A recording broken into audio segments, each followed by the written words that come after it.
I'm Jonathan Muller, and I'm a community brain cancer navigator with Peace of Mind Foundation.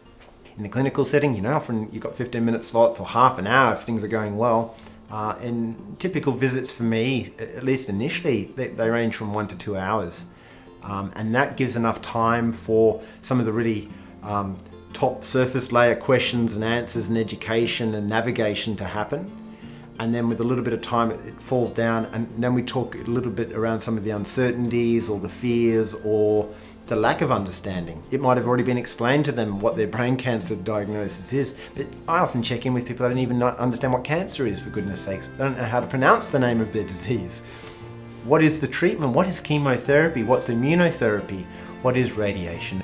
Usually I find the point of need and start addressing that over the phone and say, let's pick this up when I see you. And I always like to make a face-to-face contact initially. I don't like doing a big phone conversation as my introduction. I want to do that face-to-face, so it's a real person contact.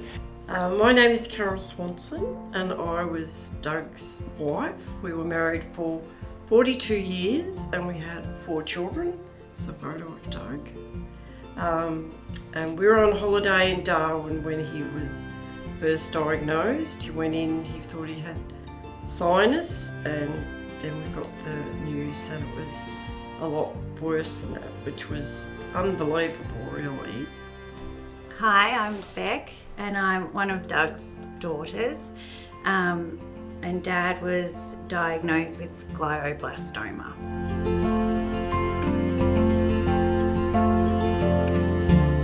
I'm Adele. I'm Doug's youngest of 4, and Dad was diagnosed in Darwin, July 2021. Well, Jonathan came and visited us at our home, and I think the 3 of us and Doug were there on that day, and he just was someone that we could talk to and ask questions. It was a very difficult time for everyone. I find that the families overwhelmingly receive my support and my visits as one where they feel secure. They're in the presence of someone with a lot of experience. They know that I know the ropes and what the different parts of this looks like. They understand that I have my medical experience as a nurse, so I can speak to that language, and I can also speak to their clinical team and also unpack what the clinical team's told them. I think a really big aspect of what people report back to me is that the family feel seen. The family actually feel like they're being understood in their reactions and in their struggle. To see someone that you love, and it doesn't seem fair. I know everybody probably says that. Doug had always been a very fit man, and we were actually on holidays in the caravan. This just came out of the blue, so we were all really shaken. We didn't know how to deal with it. You don't realise at the time, but when you look back, you think, oh, thank God for that, yeah. These are real people that I have real relationships with, and that Peace of Mind form a community with. And so it's a different level of relationship, a different level of care. Yeah. My hope for the Peace of Mind Foundation is that we continue to grow, and for the 2,000 odd people that are diagnosed every year with brain cancer, that they can receive services that Peace of Mind offers. If Peace of Mind services weren't available, my concern is that a lot of families would experience a brain cancer diagnosis as a traumatic event and be left in shell shock. And I think that with our involvement, that is not necessarily the case, that people actually feel that they are supported, they feel closer than they ever were, and it can be a time where families and communities are able to come together. It brought us comfort and knowledge at times that we really needed it. Yeah. Emotional support.